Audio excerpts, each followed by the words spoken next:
President spoken to Roseanne Barr, who we know has been a longtime friend of his, and why did he choose to address the ABC apology instead of the underlying issue of concerns about a racist comment that she tweeted out? I'm not aware of any conversations that have taken place. The president simply calling out the media bias. No one's defending what she said. The president is the president of all Americans, and he's focused on doing what is best for our country. And you can see that in the actions that he's taken.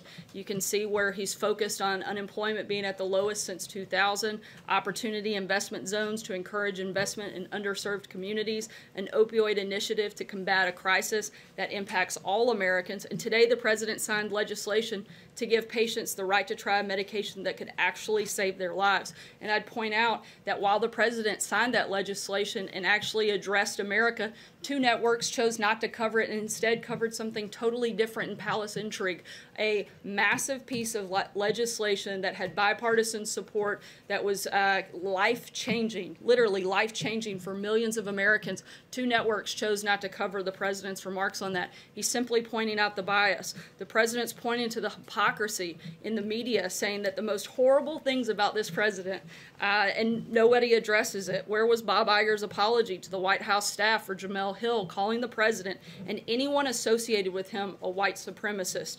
To Christians around the world for Joy Behar, calling Christianity a mental illness? Where was the apology for Kathy Griffin going on a profane rant against the president on The View after a photo showed her holding President Trump's decapitated head?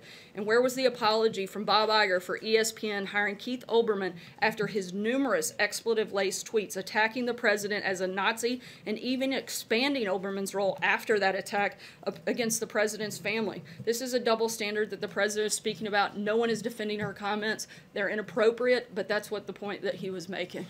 Matthew.